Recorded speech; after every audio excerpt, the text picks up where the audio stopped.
சேனைகளின் கர்த்தர் பரிசுத்தர் பரிசுத்தர் பரிசுத்தர்.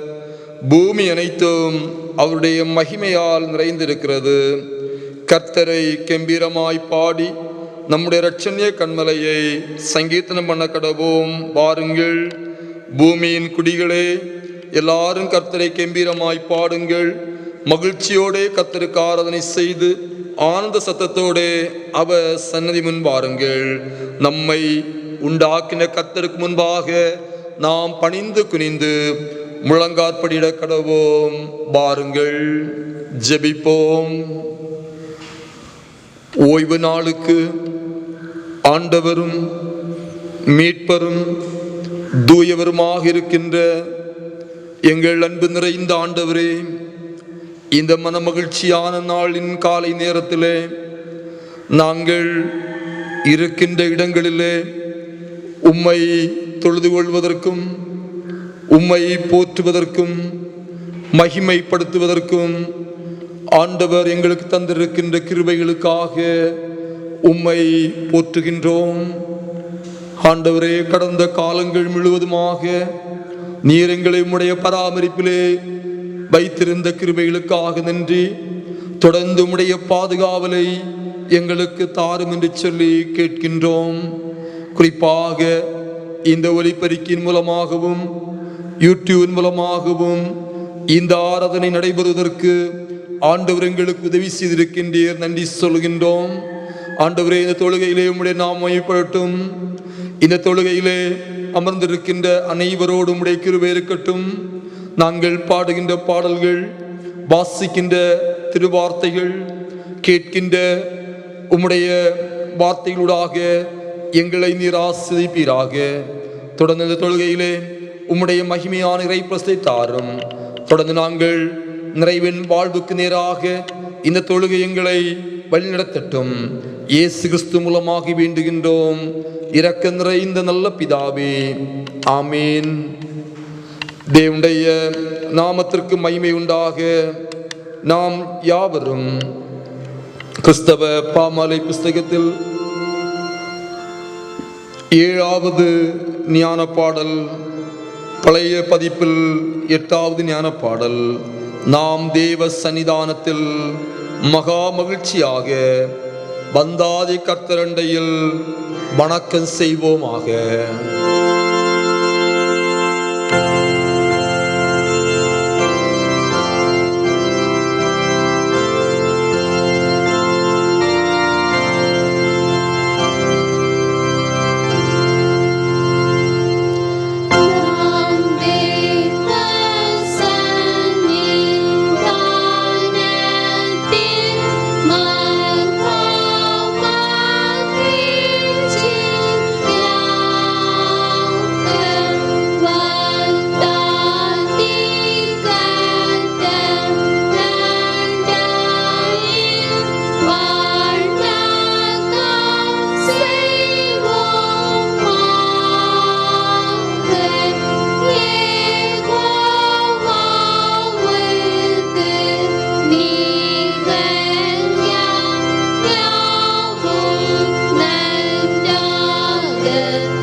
முறையாக படிப்பதற்காக தெரிந்து கொண்ட சங்கீதம் 15வது சங்கீதத்தை முறையாக படிப்போம்.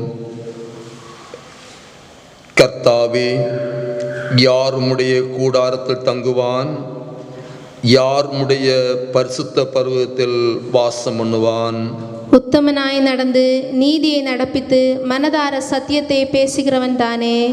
அவன் தன் நாவினால் புறங்கூறாமலும் தன் தோழனுக்கு தீங்கு செய்யாமலும் தன் அயலான் மேல் சொல்லப்படும் நிந்தையான பேச்சை எடுக்காமலும் இருக்கிறான். ஆகாதவன் அவன் பார்வைக்கு தீழ்ப்பானவன். கர்த்தருக்கு பயந்தவர்களையோ கனம் பண்ணுகிறான். ஆணையிட்டதில் தனக்கு நஷ்டம் வந்தாலும் தவறாதிருக்கிறான். தன் பணத்தை வட்டிக்கு கொடாமலும் குற்றமில்லாதவனுக்கு விரோதமாய் பரிதானம் வாங்காமலும் இருக்கிறான். இப்படி செய்கிறவன் என்றென்றைக்கும் அசைக்கப்படுவதில்லை.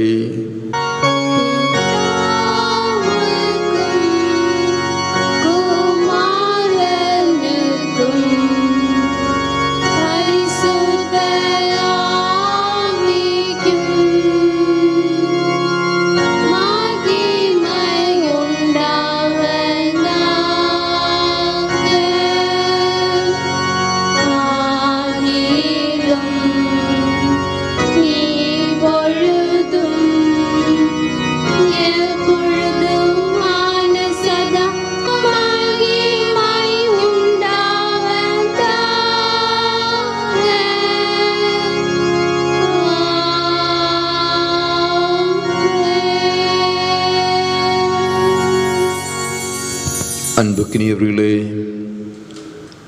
நாம் இருக்கின்ற இடத்திலே இருந்து கொண்டு ஆண்டவரை நோக்கி பார்ப்போம். ஆண்டவர் கடந்த வாரங்கள் முழுவதும் நம்மையும் நமது திருச்சபையின் குடும்பங்களையும் பாதுகாக்கின்றார், பராமரிக்கின்றார். வறுமையான நேரத்திலும் கூட, பாரமான நாட்களிலும் கூட,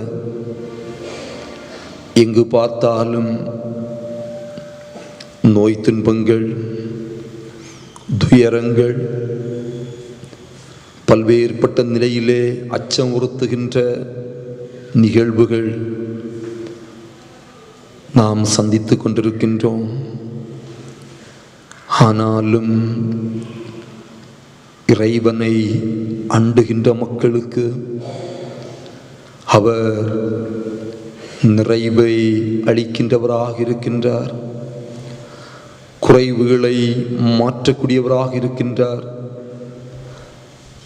ஆசீர்வாதங்களை பகிர்கின்றார். இதை நினைத்து ஆண்டவருக்கு நன்றி சொல்லிக் கொண்டு இந்த நேரத்திலே நம்மை தாழ்த்தி அவருடைய பாதத்திலே நம்மை அர்ப்பணம் செய்வோம். முற்பிதாக்கள்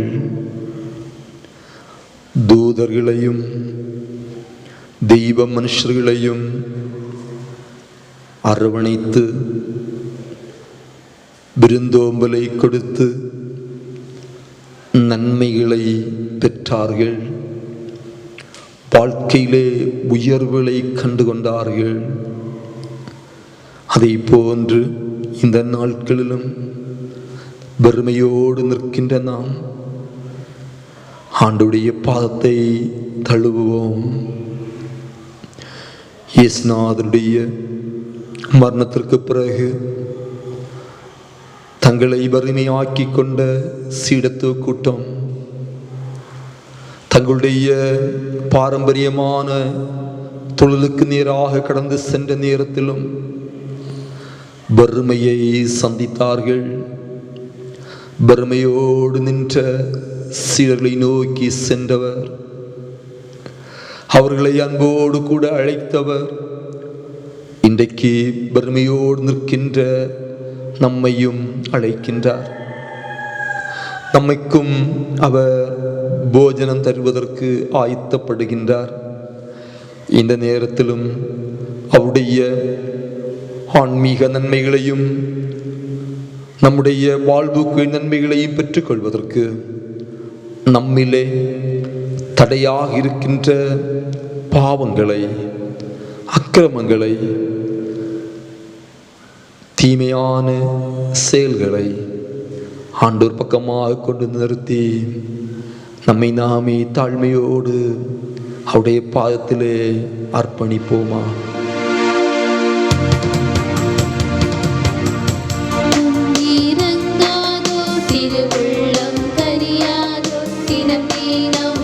பாடும் தீராதோ சித்தம் இறங்காதோ திருவுள்ளம் கனியாதோ தினம் தினம் படுபாடும் தீராதோ அத்தனை என் வீடு அத்தனையும் போரும் தாண்டு ரட்சி தருளா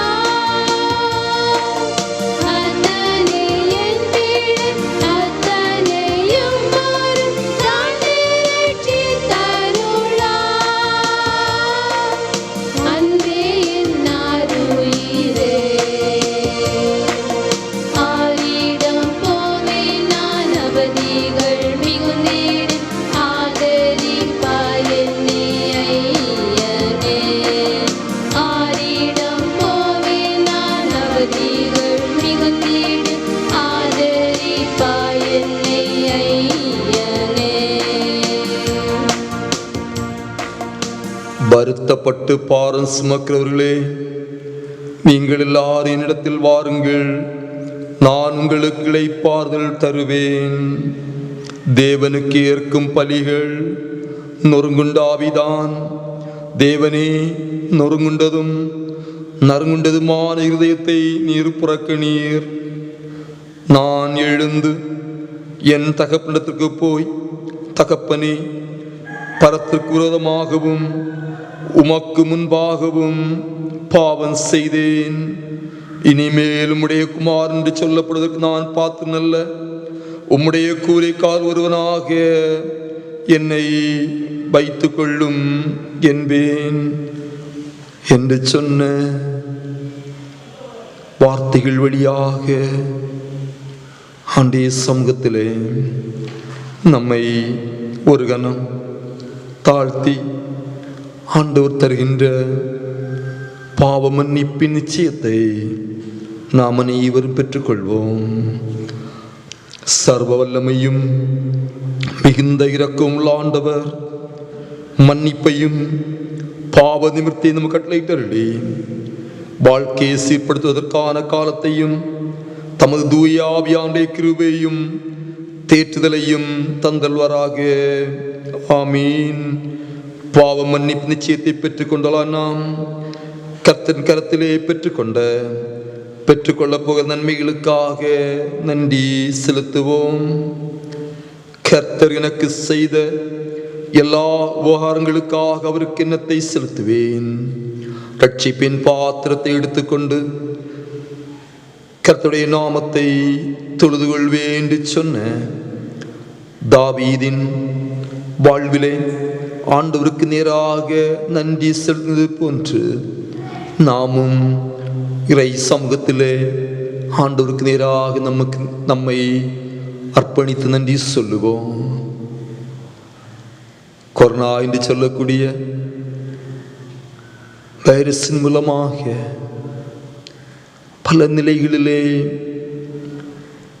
பாதிப்படைந்து கொண்டிருக்கின்ற இந்த சூழலிலும் ஆண்டவர் நமக்கு தந்திருக்கின்ற குடும்பத்தினரையும் பெற்றோரையும் பிள்ளைகளையும் முதியவர்களையும் சிறு குழந்தைகளையும் வாலிபர்களையும்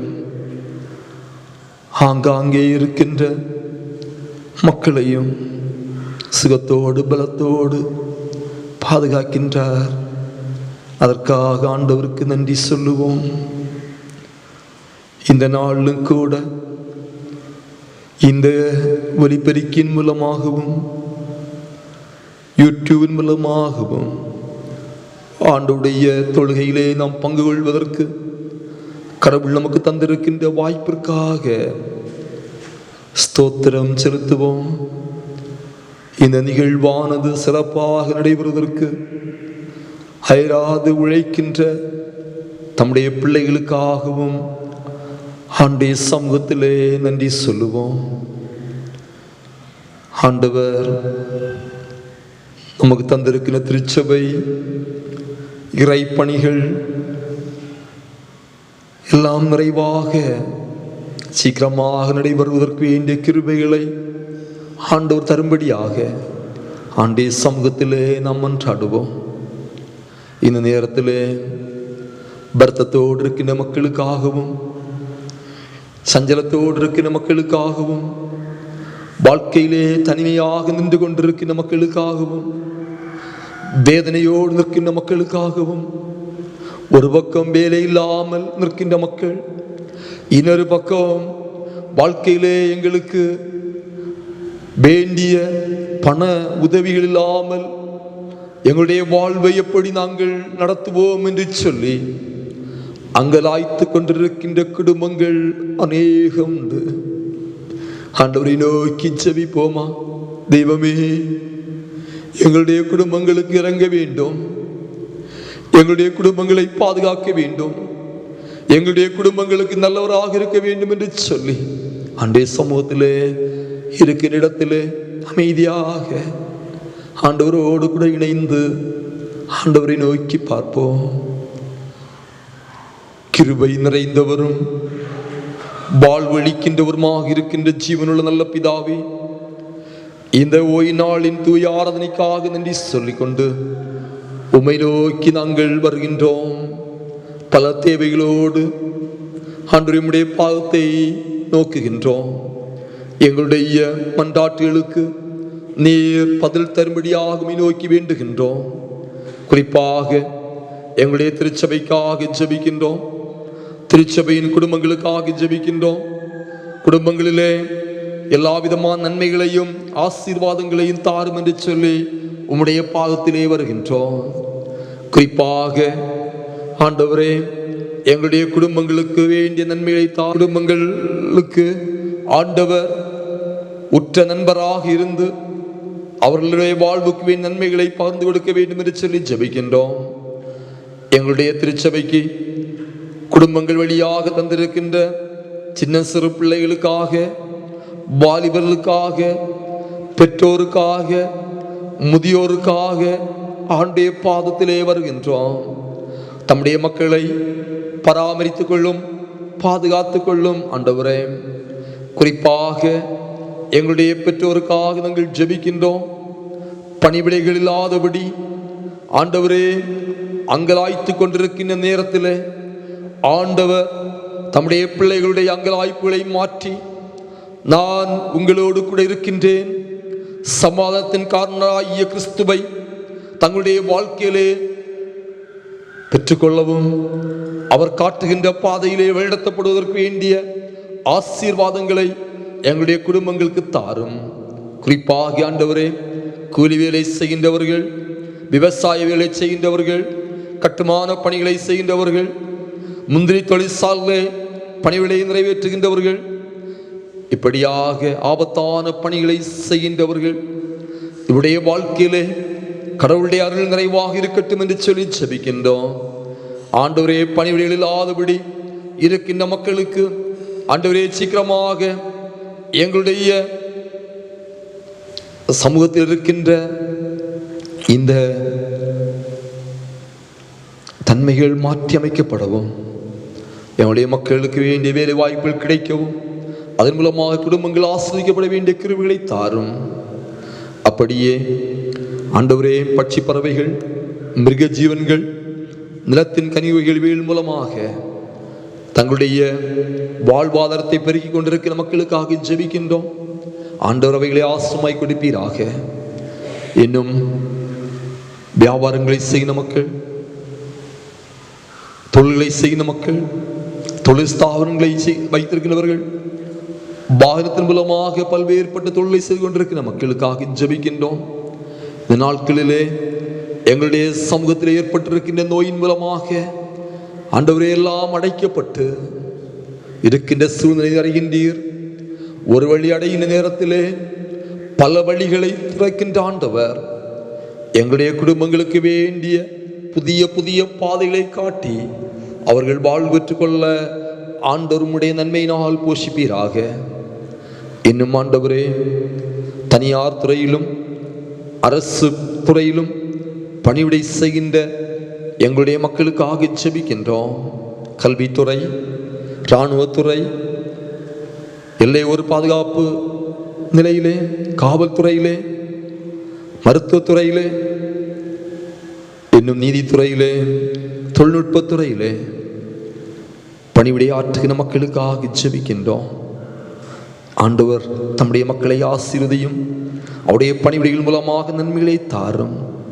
குறிப்பாக ஆண்டவரே, எங்களுடைய குடும்பத்தின் தலைவர்கள், எங்களுடைய குடும்பங்கள் ஆண்டவரே பிரதேசங்களிலும் பிற மாவட்டங்களிலும் அயல் நாடுகளிலும் ஆண்டவரே தனிமைப்படுத்தப்பட்டிருக்கின்றார்கள்.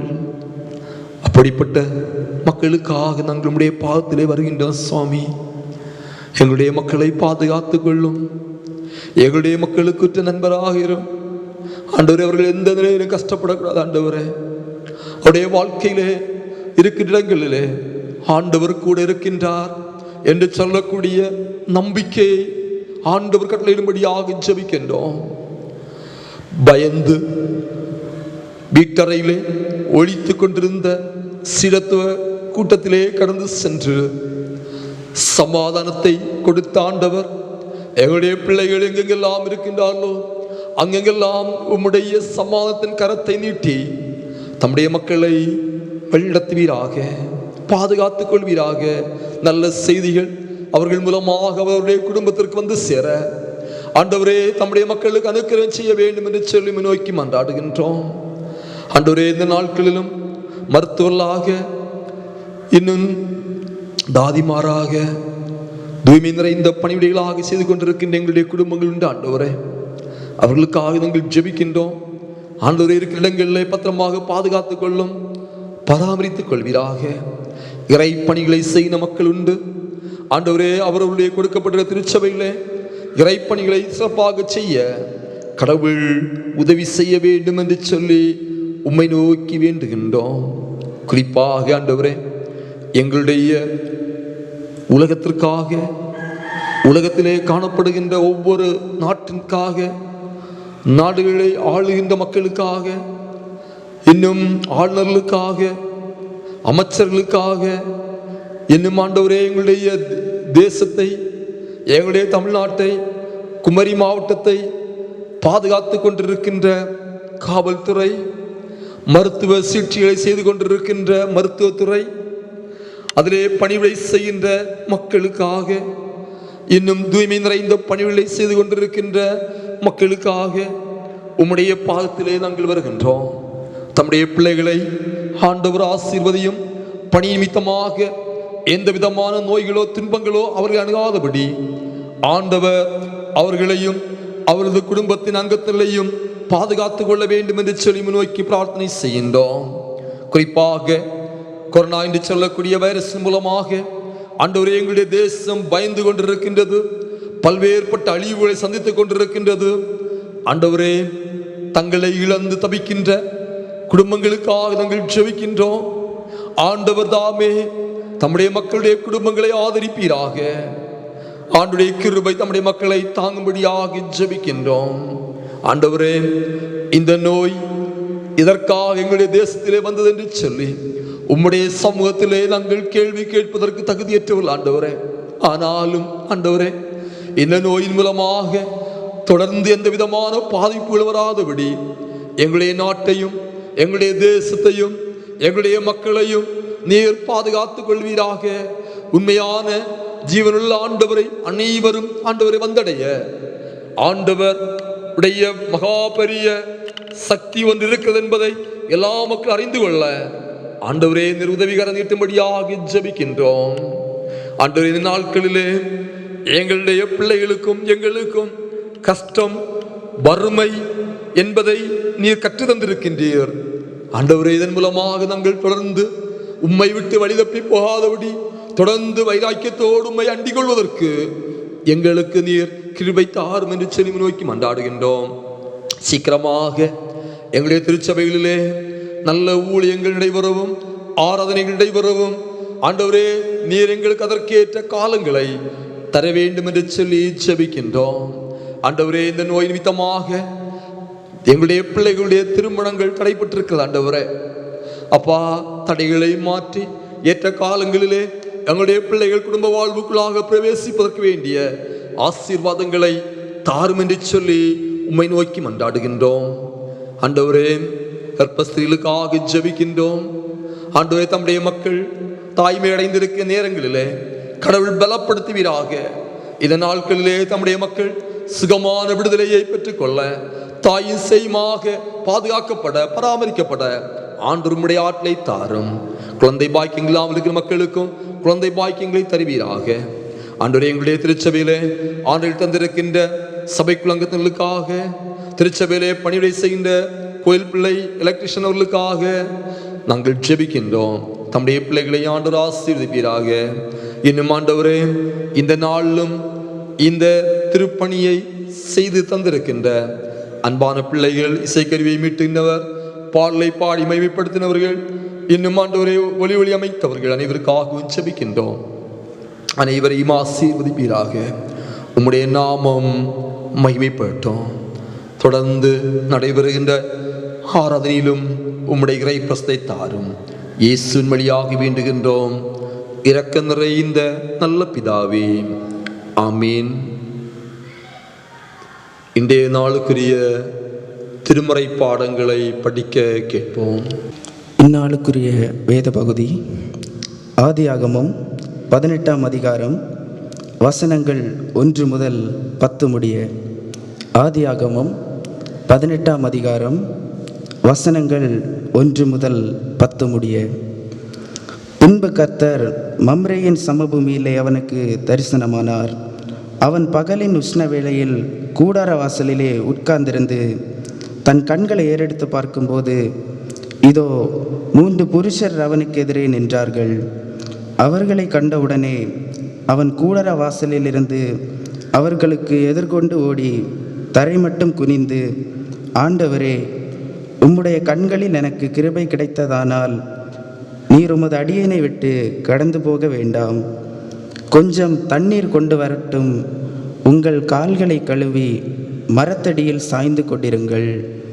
நீங்கள் உங்கள் இருதயங்களை திடப்படுத்த கொஞ்சம் அப்பம் கொண்டு வருகிறேன்.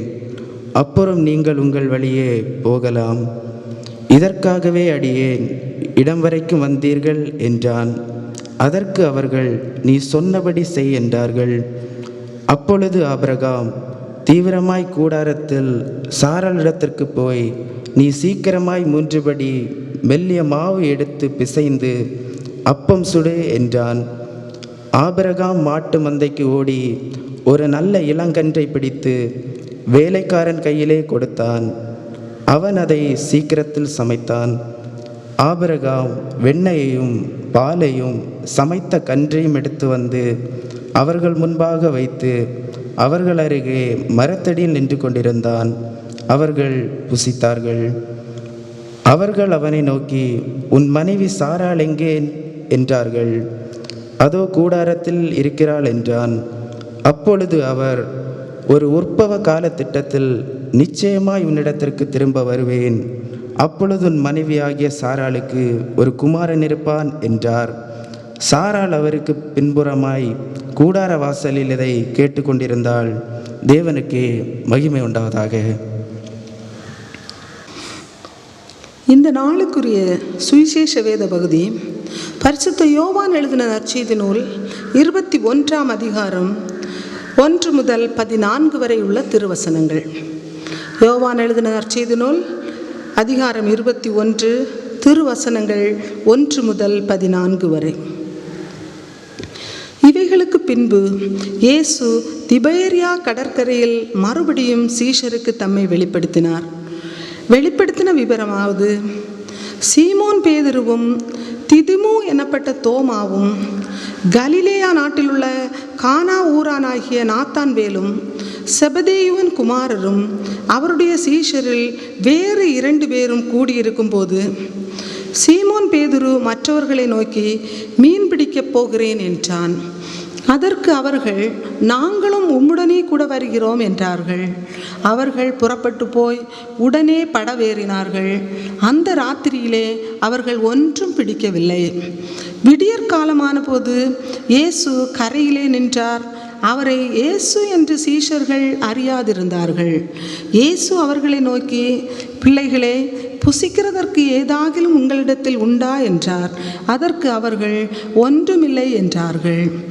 அப்பொழுது அவர், நீங்கள் படவுக்கு வலதுபுறமாக வலையை போடுங்கள், அப்பொழுது உங்களுக்கு அகப்படும் என்றார். அப்படியே அவர்கள் போட்டு திரளான மீன்கள் அகப்பட்டதினால் அதை இழுக்க மாட்டாதிருந்தார்கள். ஆதலால் இயேசுவுக்கு அன்பாயிருந்த சீஷன் பேதுருவை பார்த்து, அவர் கர்த்தர் என்றான். அவர் கர்த்தர் என்று சீமோன் பேதுரு கேட்டவுடனே தான் வஸ்திரம் இல்லாதிருந்தவனானபடியினால் தன் மேற்சட்டையை கட்டிக்கொண்டு கடலிலே குதித்தான். மற்ற சீஷர்கள் கரைக்கு ஏறக்குறைய 200 முழ தூரத்தில் இருந்தபடியினால் படவில் இருந்து கொண்டே மீன்கள் உள்ள வலையை இழுத்து கொண்டு வந்தார்கள். அவர்கள் கரையிலே வந்திறங்கின போது கரி நெருப்பு போட்டிருக்கிறதையும் அதன் மேல் மீன் வைத்திருக்கிறதையும் அப்பத்தையும் கண்டார்கள். இயேசு அவர்களை நோக்கி, நீங்கள் இப்பொழுது பிடித்த மீன்களில் சிலவற்றை கொண்டு வாருங்கள் என்றார். சீமோன் பேதுரு படகில் ஏறி 153 பெரிய மீன்களால் நிறைந்த வலையை கரையில் இழுத்தான். இத்தனை மீன்கள் இருந்தும் வலை கிழியவில்லை. இயேசு அவர்களை நோக்கி, வாருங்கள், போஜனம் பண்ணுங்கள் என்றார். அவரை கர்த்தர் என்று சீஷர்கள் அறிந்தபடியினால் அவர்களில் ஒருவனும் நீர் யார் என்று கேட்க துணியவில்லை. அப்பொழுது இயேசு வந்து அப்பத்தையும் மீனையும் எடுத்து அவர்களுக்கு கொடுத்தார். இயேசு மரித்தோரிலிருந்து எழுந்த பின்பு தம்முடைய சீஷருக்கு அருளின தரிசனங்களில் இது 3வது தரிசனம். கிறிஸ்துவுக்கே மகிமை உண்டாவதாக. ஆமேன்.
கிறிஸ்துவுக்குள் அன்புக்கினியவர்களே, இந்த மகிழ்ச்சியான ஓய்வு நாளின் இந்த நேரத்திலே உங்களோடு கூட இணைந்து ஆண்டுடைய இறை வார்த்தையை சிந்திப்பதிலே மிகுந்த மகிழ்ச்சி அடைகின்றேன். ஆண்டவருடைய கிருபையும் சமாதானமும் உங்கள் அனைவரோடு கூட தங்கியிருப்பதாக. இந்த நாளிலே ஆண்டுடைய வார்த்தையை சிந்திப்பதற்காக எடுத்துக்கொண்ட திருமறை பகுதி நற்செய்தி பாகமாக படிக்க கேட்ட யோவான் நற்செய்தி நூல் 21வது அதிகாரம் அதனுடைய 12வது வசனத்தை சிந்தனைக்காக எடுத்துக்கொள்கின்றேன்.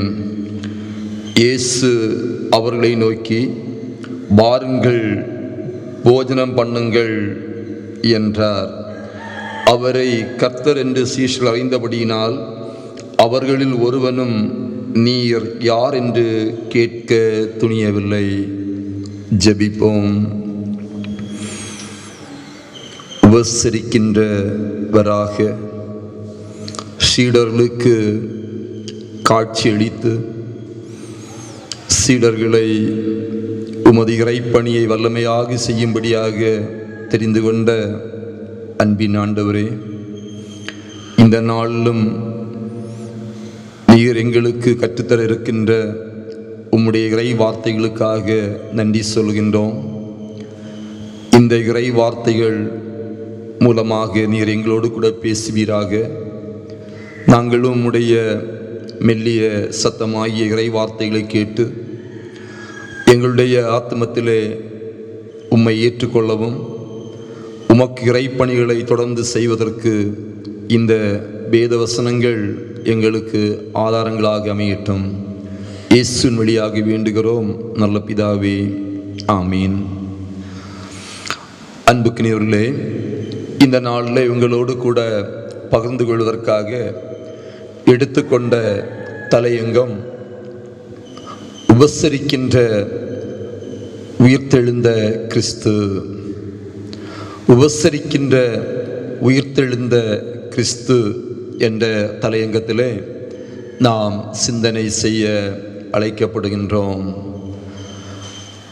உபசரிப்பு என்கின்ற நிலையிலே நாம் பார்க்கின்ற நேரத்தில்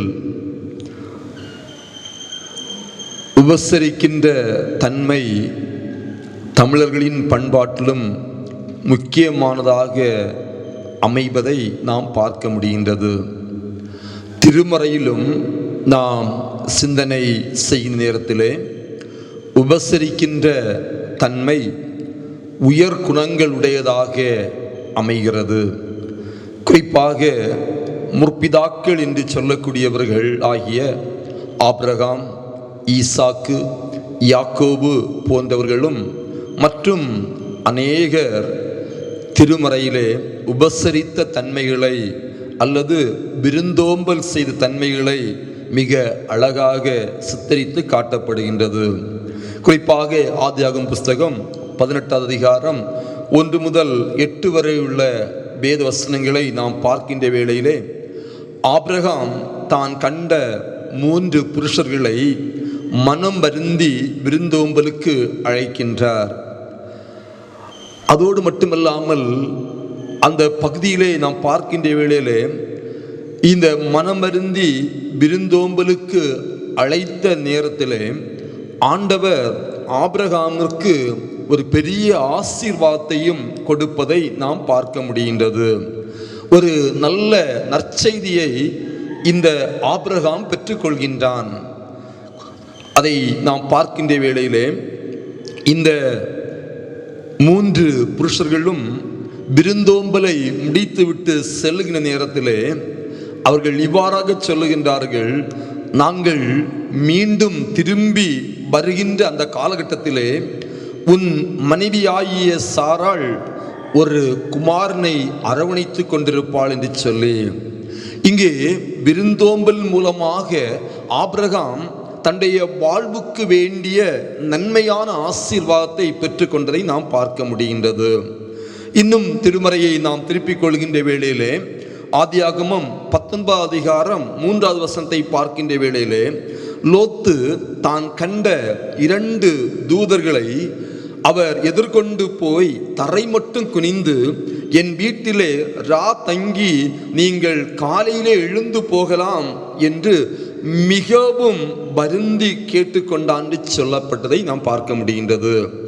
அன்பான இறை மக்களே, இந்த வருந்தி அழைத்த லோத்துடைய அந்த வார்த்தையை கேட்டு இவர்களும் வீட்டிலே பிரவேசித்தார்கள். அங்கே இந்த லோத்தானவர் அவர்களுக்கு புளிப்பில்லாத அப்பங்களை சுட்டு அவர்களுக்கு விருந்து பண்ணினான் என்று சொல்லப்பட்டிருக்கின்றது. இங்கேயும் இந்த லோத்துடைய வாழ்க்கையிலும் கூட இந்த சோதோம் குமோரா பட்டணம் அழிக்கப்பட்ட நேரத்திலும் இந்த லோத்தும் அவருடைய குடும்பமும் காப்பாற்றப்பட்ட தன்மையை இந்த பகுதியிலே நாம் சுட்டிக்காட்டப்படுகிறதை நாம் பார்க்க முடிகின்றது.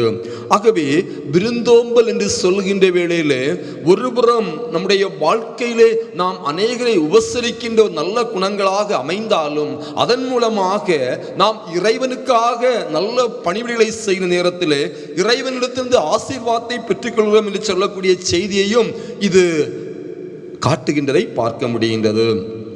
ஆதியாகமம் 24வது அதிகாரத்தை நாம் பார்க்கின்ற வேளையிலே அங்கே ரெபேக்காளுடைய ஒரு உபசரிப்பு, ரெபேக்காளின் சகோதரனாகிய லாபானுடைய உபசரிப்பை பற்றி அழகாக சொல்லப்பட்டிருக்கின்றது. எலியேசர் இவைகளை சந்தித்த நேரத்தில் மிகுந்த உதாரணத்தோடு கூட இந்த ரெபேக்காளும் இந்த லாபானும் உபசரிக்கின்றார்கள். அதன் மூலமாக ரெபேக்காளுடைய வாழ்க்கையிலே ஒரு மேன்மையான வாழ்க்கையை, ஒரு ஆபிரகாம் முற்பிதாவாகிய ஆபிரகாமுடைய வாழ்வுக்கு ஏற்ற ஒரு மருமகளை பெற்றுக்கொண்ட ஒரு சூழ்நிலையை நாம் பார்க்க முடிகின்றது. இவ்வாறாக உபசரிப்பின் மூலமாக அல்லது விருந்தோம்பல் மூலமாக தெய்வ மனிதர்கள் அநேக நன்மைகளை பெற்றுக்கொண்டதாக திருமறையிலே நாம் பார்க்கின்றோம். இங்கே யோபு 31 அதிகாரம் 32 வசனம் சொல்லுகின்றார், தனது இயலாமையிலும் தனது வாய் திறந்து இறைவனிடத்திலே சொல்லுகின்றார், பரதேசி பீதியிலே தங்கினதும் இல்லை, வழிபோக்கனுக்கு என் வாசல்களை திறந்தேன் என்று சொல்லி அந்த கடினமான நேரத்திலும் ஆண்டவரை பார்த்து அந்த அவன் படுகின்ற வேதனையிலும் அதை உணர்த்தி ஆண்டவரிடத்திலே ஆசீர்வாதத்தை பெற்றுக்கொள்ள விளைகின்றான். அன்புக்குரியவர்களே, இந்நாளிலும் கூட நாம் படிக்க கேட்ட நற்செய்தி பகுதியிலும் கூட உயிர்த்தெழுந்த கிறிஸ்து தன்னை 3வது முறையாக திபேரியா கடற்கரையிலே சீடர்களுக்கு தன்னை வெளிப்படுத்துகின்றதை பார்க்க முடிகின்றது.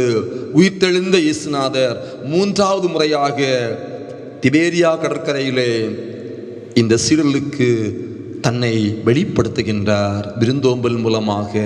இதிலே அடங்கி இருக்கின்ற ஒரு முக்கியமான தன்மை என்னவென்று சொன்னால், இந்த பெருமையாக நின்ற சீடர்களுக்கு அவர் உணவளித்து தன் பக்கமாக திருப்பிக் கொண்டு மீண்டும் தான் விட்டு சென்ற திருப்பணியை செய்வதற்கு இவர்களை ஆயத்தப்படுத்துகின்ற கிறிஸ்துவாக காட்சியளிக்கின்றார்.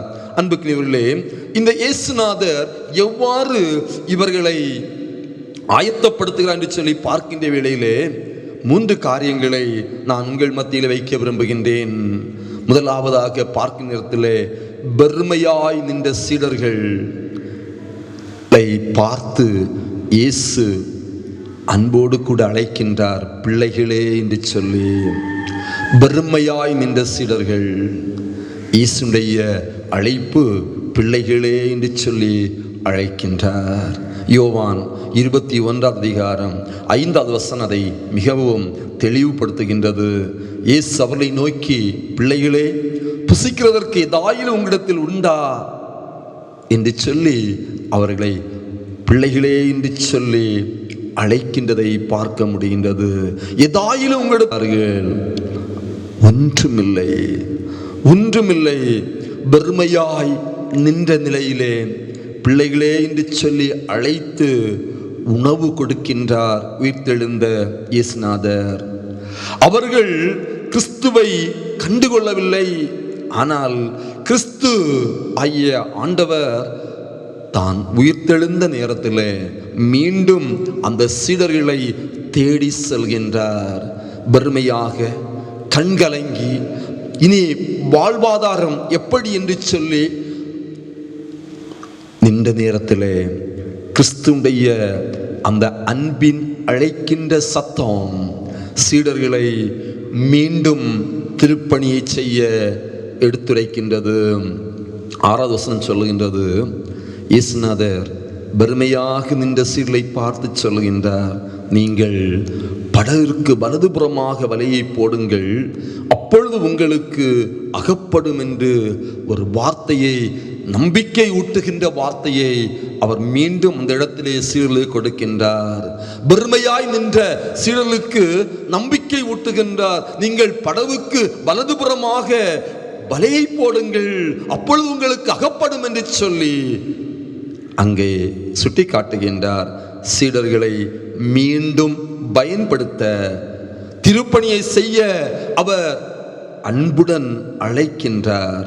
பெருமையாக நின்ற சீடர்கள் மீன்கள் மூலமாக நிறைவுபடுத்தப்பட்டன. இந்த வலையை வலதுபக்கமாக அவர்கள் போட்ட நேரத்தில் மிக அதிகமான மீன்களை அந்த வலையிலே அவர்கள் பெற்றுக்கொண்டார்கள். அவர்களுடைய உள்ளங்கள் கிறிஸ்துவை கண்டதினால் அவரை அறிந்து கொண்டார்கள். அன்பான இறைமக்களே, ஒருவேளை இந்த காலகட்டம் நமக்கு இந்த கொரோனா என்று சொல்லக்கூடிய வைரஸின் மூலமாக இன்றைக்கு நாம் பெருமையாக நின்று கொண்டிருக்கின்றோம். நம்முடைய குடும்பங்கள் பெருமைப்படுத்தப்பட்ட நிலையிலே, தனிமைப்படுத்தப்பட்ட நிலையிலே நாம் வாழ்ந்து கொண்டிருக்கின்றோம். ஆனால் பெருமையாக நிற்கின்ற இறை மக்களை பார்த்து ஆண்டவராகிய கிறிஸ்து உயிர்த்தெழுந்தவராக இன்றைக்கும் அவர் நம்மை அன்போடு கூட அழைக்கின்றார். பிள்ளைகளே என்று சொல்லி அந்த அழைப்பின் சத்தத்தை சீடர்களைப் போல நாமும் கேட்போம் என்று சொன்னால் நம்முடைய வாழ்க்கையிலே பெருமை இல்லை. ஆசீர்வதிக்கின்ற ஆண்டவர், அவர் நிறைவுபடுத்துகின்ற ஆண்டவர் நம்முடைய குடும்பங்களிலே தரித்திருக்கின்றார். அவரை அன்போடு கூட நாமும் ஏற்றுக்கொள்கிற நேரத்தில் நம்முடைய பெருமை மாற்றப்படுகின்றது. நம்முடைய வாழ்க்கையிலே அப்படின்னு சொன்னால் இயேசுநாதர் செய்த நிறைவான அந்த காரியங்கள், அதாவது பெருமையிலே நின்ற நேரத்தில் அநேக கிறிஸ்து சீடர்களை போஷித்தார். இன்றைக்கும் திருச்சபையினுடைய பொறுப்பு என்ன? இந்த சூழ்நிலையிலே திருச்சபைகளுடைய பொறுப்பு என்னன்னு சொல்லி பார்க்கின்ற வேளையிலே பிரமையாக நிற்கின்ற மக்களுக்கு, ஆதரவற்ற மக்களுக்கு, ஏழ்மையில் நிறைய நிற்கின்ற மக்களுக்கு, வறுமையில் நிற்கின்ற மக்களுக்கு உதவிகரம் நீட்டுகின்ற திருச்சபையாக இன்றைக்கு இயேசுநாதர் நம்மை அழைக்கின்றார்.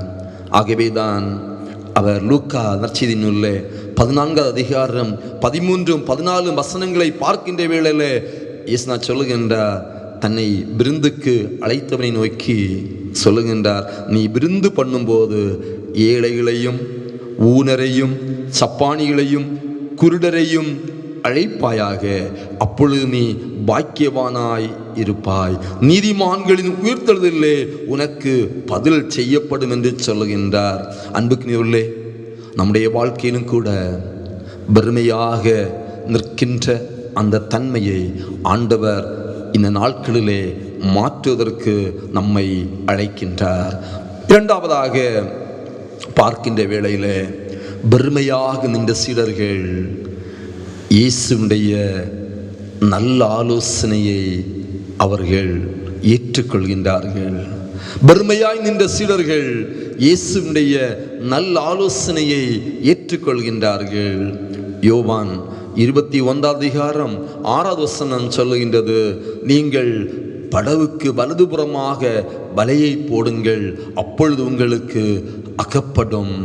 அன்புக்குரியவர்களே, இந்த வார்த்தை ஒரு தகப்பன் தன் பிள்ளைகளுக்கு நல்ல ஆலோசனை வழங்குவது போன்று அமைகின்றது. தகப்பனாகிய இயேசுநாதர் தான் உயிர்த்தெழுந்த பிறகு 3வது முறையாக இந்த சீடர்களுக்கு பிள்ளைகளே என்று சொல்லி அழைத்து ஆலோசனை வழங்குகின்றார். 3.5 ஆண்டு காலம் தன்னோடு கூட இந்த சீடர்களுக்கு ஆலோசனை கொடுக்கின்றார். ஆனால் அவர் இந்த உலகத்தை விட்டு கடந்து சென்ற நேரத்தில் அந்த ஆலோசனையை அவர்கள் விட்டுவிட்டு தங்களுடைய சுய வாழ்வுக்கு நேராக புறப்பட்டு சென்றார்கள். ஆனாலும் அந்த இயேசுநாதர் இவர்களை தேடி சென்று ஆலோசனை வழங்குகின்றார். குறிப்பாக லூக்கா 5வது அதிகாரம் 4வது வசனத்தை பார்க்கின்ற வேளையிலே இயேசுநாதர் தன்னுடைய ஊழிய காலத்திலே கெனரேசரை கடல் அருகே அவர் நின்று கொண்டு அநேக ஜனங்களுக்கு தேவ வசனத்தை கேட்கும்படியாக செய்கின்றார். அந்த போதகத்தை முடித்த பின்பு சீமோனை நோக்கி சொல்லுகின்றார், ஆழத்திலே தள்ளி கொண்டு மீன் பிடிக்கும்படி உன் வலையை போடுங்கள் என்று சொல்லுகின்றார். லூக்கா 5:5 சொல்லப்படுகின்றது. அப்பொழுது இந்த சீமோன் பதில் சொல்லுகின்றார், ஐயரே, ரா முழுவதும் நாங்கள் பிரயாசப்பட்டோம், ஒன்றும் அகப்படவில்லை. வறுமையான நிலையை சுட்டி காட்டுகின்றார் இந்த சீமோன். ஆனால் இறைவனுடைய வார்த்தை ஜீவன் நிறைந்தது. இறைவனுடைய வார்த்தை அது நன்மை நிறைந்தது, அது சத்தியம் நிறைந்தது. ஆகவே சீமோன் இறைவனுடைய வார்த்தையின்படியே நாங்கள் செய்கிறோம் என்று சொல்லி அங்கே கடந்து செல்கின்றார்கள். சீமோன் அந்த வலைகள் கிழிந்து போகத்தக்கதான மீன்களை பிடித்தார்கள் என்று சொல்லி இந்த பகுதியிலே சொல்லப்பட்டிருக்கின்றது. சீமோன் இயேசுவின் பாதத்தில் விழுந்து, நான் பாவியான மனுஷன், நீர் என்னை விட்டு போக வேண்டும்.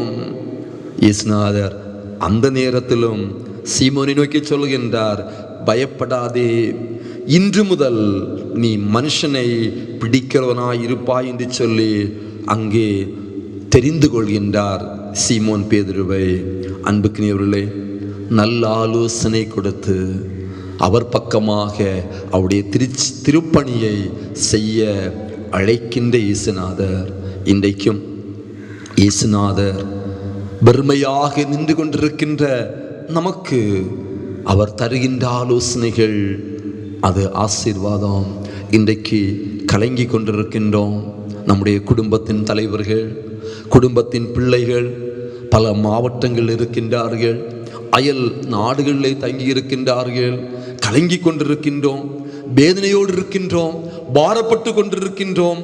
ஆனால் இயேசுநாதர் நம்மை பார்த்து சொல்கின்றார், அவர் ஆலோசனை தருகின்றார். அவர் நல்ல ஆலோசனையை தந்து தேற்றுகின்ற ஆண்டவராக நம்மத்திலே காணப்படுகின்றார். அன்புக்குரியவர்களே, மூன்றாவதாக நாம் பார்க்கும் நேரத்தில் வெறுமையாய் நின்ற சீடர்களை தனது திருப்பணியை செய்ய ஆயத்தப்படுத்துகின்றார். வெறுமையாய் நின்ற சீடர்களை தனது திருப்பணியை செய்ய ஆயத்தப்படுத்துகின்றார். யோவான் 21 அதிகாரம் அதனுடைய 9வது வசனத்தை பார்க்கின்ற வேளையிலே, அவர்கள் கரையிலே வந்திறங்கின போது கரி நெருப்பு போட்டிருக்கிறதையும் அதன் மேல் மீன் வைத்திருக்கிறதையும் அப்பத்தையும் கண்டார்கள். வறுமையாய் நின்ற சீடர்கள், களைப்போடு நின்ற சீடர்கள், பசியோடு இருந்த சீடர்கள், வேதனையோடு இருந்த சீடர்களை பார்த்து அழைத்து அவர் ஆயத்தப்படுத்துகின்றார். கரையிலே வந்திறங்கின போது சீடர்கள் கரி நெருப்பு போட்டிருக்கிறதையும் அதன் மேல் வைத்திருக்கிற மீனையும் அப்பத்தையும் கண்டார்கள். இயேசு அந்த நேரத்திலும் அன்போடு கூட அழைக்கின்றார். 12வது வசனத்திலே சொல்லப்பட்டிருக்கின்றது, இயேசு அவளை நோக்கி, வாருங்கள், போஜனம் பண்ணுங்கள் என்று கூப்பிடுகின்றார். அவரை கர்த்தர் என்றறிந்தபடினாலே அவர்களில் நீர் யார் என்று கேட்க யாரும் துணியவில்லை. அன்பானவர்களே, அன்போடு சீடர்களை அழைக்கின்றார். அவருடைய சரீர பிரகாரமான களைப்பை, சோர்வை மாற்றும்படியாக, அதாவது கரியிலே போட்டு வேகப்பட்டிருக்கின்ற மீனையும் அப்பத்தையும் அவர்களுக்கு கொடுக்கின்றார். ஆலோசனை மாத்திரம் களைப்பு நின்ற சீடர்களுக்கு ஆகாரம் கொடுத்து போஷிக்கின்றார். அன்புக்குள்ளே, இன்றைக்கு ஒருவேளை நாமும் நம்முடைய திருப்பணிகள் எல்லாம் செய்ய முடியாதபடி அடைப்பட்ட நிலையிலே நாம் காணப்படுகிறோம் என்று சொல்லி ஒருவேளை நினைத்து கொண்டிருக்கலாம். ஆனால் தொடர்ந்து வருகிற நாட்களிலே ஆண்டவர் நம்முடைய கரங்களிலே தந்திருக்கின்ற இறைப்பணியை இன்னும் வேகமாக செய்வதற்கு, தாகத்தோடு செய்வதற்கு இந்த பகுதி நமக்கு அனல் ஊட்டக்கூடியதாக அமைகின்றது. ஆகவே தொடர்ந்து நாம் நம்முடைய திருச்சபையிலும் இறைப்பணிகளை தொடர்ந்து செய்வதற்கு இந்த லாக்டவுன் நாட்கள் நம்மை ஆயத்தப்படுத்தக்கூடியதாக அமைகிறது என்பதிலே எந்த விதமான சந்தேகம் இல்லை. குறிப்பாக எல்லாருடைய இல்லங்களிலும் இன்றைக்கு ஜப துவனிகள் ஓங்கி கொண்டிருக்கின்றது. எத்தனையோ இல்லங்களிலே கடவுளுடைய துவனி, ஜப துவனி, ஆராதனைகள் இல்லாத குடும்பங்களிலும் கூட இன்றைக்கு அது முழங்கி கொண்டிருக்கின்ற சொன்னால் அவருடைய திருப்பணியை மீண்டும் நாம் துரிதமாக செய்ய இந்த சீழலை ஆயத்தப்படுத்தினது போன்று இயேசுநாதர் நம்மையும் ஆயத்தப்படுத்துகின்றார் என்பதுதான் அது உண்மையான ஒரு கருப்பொருளாக அமைகின்றதை நாம் பார்க்க முடிகின்றது. யோவான் 21:15 சொல்லுகின்றது, அவர் போஜனம் பண்ண பின்பு இயேசு சீமோன் பேதுரை நோக்கி, யோனாவின் குமாரனாகிய சீமோனே, நீ என்னிடத்திலே அன்பாயிருக்கிறாயா என்று சொல்லி 3 தரம் அவர் கேள்வி எழுப்புகின்றார். அவர் கேள்வி எழுப்பி சொல்லுகின்றார், பேதுருவிடத்திலே சொல்லுகின்றார், என் ஆடுகளை மேய்ப்பாயாக, என் ஆடுகளை மேய்ப்பாயாக என்று சொல்லி அங்கே அந்த இடத்திலே தனது திருப்பணியை பேதுருவிடத்திலே ஒப்படைக்கின்ற இயேசுநாதராக செயல்படுகின்றார். 3ஆம் தரம் சீடர்களுக்கு வெளிப்படுத்தின இயேசுநாதர் தனது திருப்பணியை பேதுருவிடத்திலே அதிகபூர்வமாக அவர் ஒப்படைக்கின்றதை நாம் பார்க்க முடிகின்றது. அன்புக்கினியுள்ளே, இந்த காலகட்டத்தில் உயிர்த்தெழுந்த இயேசுவை போல இறைப்பணியை நாம் செய்ய அழைக்கப்படுகின்றோம். அவர் தருகின்ற ஆலோசனை, அவர் தருகின்ற அழைப்பு, அவர் தருகின்ற ஆயத்தம் நம்மையும் மீண்டும் திருப்பணிக்கு நேராக நம்மை ஆயத்தப்படுத்துகிறது. ஆண்டவர் தாமே இந்த வார்த்தைகள் மூலமாக பெருமையோடு தனிமையோடு அங்கலாய்த்து கொண்டிருக்கின்ற அனைத்து இறை குடும்பங்களுக்கும் ஆண்டவர் ஆலோசனை கர்த்தராக, ஆயத்தப்படுத்துகின்றவராக, நம்மை அழைக்கின்ற ஆண்டவராக செயல்படுகின்றார். அந்த நிலையிலே தைரியத்தோடு நாம் இந்த நாட்களை நம்முடைய இல்லங்களிலே அமர்ந்திருந்து ஆண்டவரை நோக்கி கூப்பிட்டு இறையாசி பெற்றுக்கொள்ள ஆண்டு நமக்கு உதவி செய்வாராக. ஆமீன். தொழுகையின் நிறைவிற்காக நாம் கிறிஸ்தவ பாமாலை புஸ்தகத்திலே 241வது கீர்த்தனை, பழைய பதிப்பில் 269வது கீர்த்தனை, காலத்தின் அருமையை அறிந்து வாழாவிடில் கண்ணீர் விடுவாயே.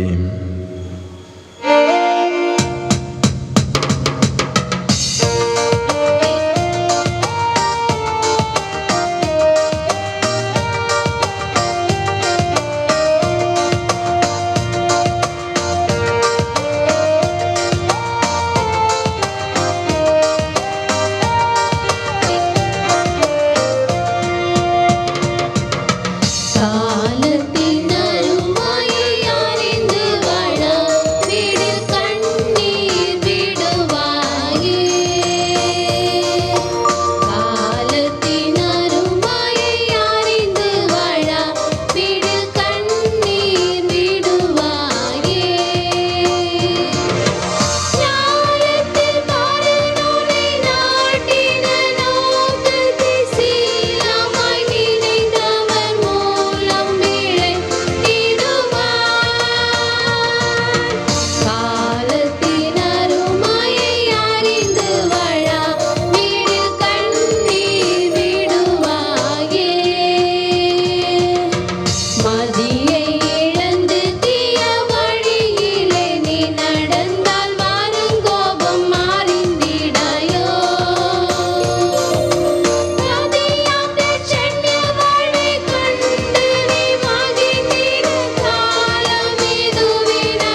வெறுமையாய் நின்ற சீடர்களை பிள்ளைகளே என்று சொல்லி அழைத்து தொடர்ந்து அவருடைய திருப்பணியை செய்யும்படியாக ஆயத்தப்படுத்தின உயிர்த்தெழுந்த இயேசுநாதர் நல்ல ஆலோசனை வழங்குகின்றார். தனது திருப்பணியை செய்ய ஆயத்தப்படுத்துகின்றார். உயிர்த்தெழுந்தவராக அவருடைய வார்த்தைகள் மூலமாக அவர் விட்டு சென்ற திருப்பணியை சீடர்களுக்கு கொடுத்து அவருடைய பெருமையை மாற்றி நம்பிக்கை ஊட்டின இயேசுநாதர் இன்றைக்கு நம்முடைய வாழ்க்கையிலும் அவர் நம்பிக்கை ஊட்டக்கூடியவராக இருக்கின்றார். அவருடைய இறை வார்த்தைகளை கேட்ட நாமும் ஆண்டே பாதத்திலே நம்மை அர்ப்பணித்து அவர் பக்கமாக நம்மை சாய்த்து கொள்ளும் நேரத்தில் வெறுமையாய் நிற்கின்ற நமக்கும் அவர் ஆகாரம் கொடுக்கின்றார், நம்மை ஆயத்தப்படுத்துகின்றார். மீண்டும் இறைப்பணியை துரிதமாக செய்ய நமக்கு ஆற்றல் தருகின்றார். அன்பு நிறைந்த ஆண்டவரே, இந்த நாளிலும் நாங்கள் கேட்ட உம்முடைய வார்த்தையின்படி எங்களை நாங்கள் ஆயத்தப்படுத்தவும், உம்முடைய ஆலோசனையை கேட்கவும், உம்முடைய சத்தத்திற்கு கீழ்ப்படியவும் இந்த நாட்களிலே எங்களை வழிநடத்தும். எங்களுடைய தனிமை மாறட்டும், எங்களுடைய வறுமை மாறட்டும். எங்களுடைய வாழ்க்கையிலே நீர் கொடுக்கின்ற ஆற்றல் மூலமாக நாங்கள் தொடர்ந்து பலப்படுத்தப்பட எங்களுக்கு உமது ஆற்றலை தாரும். இயேசு கிறிஸ்துவின் வழியாக வேண்டி நிற்கின்றோம் அன்பு நிறைந்த தந்தையே, ஆமென்.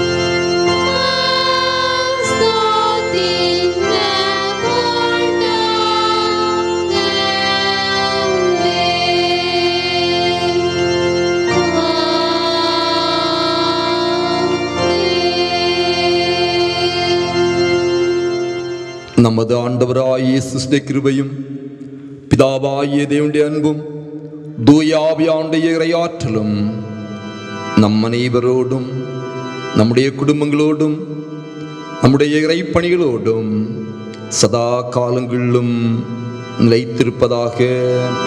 ஆமென்.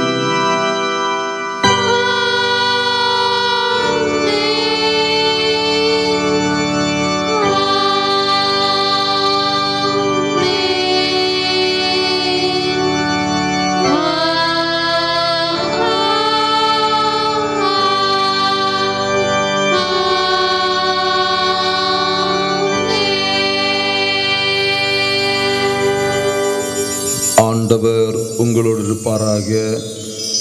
கர்த்தருடைய நாமத்தினாலே ஆமீன்.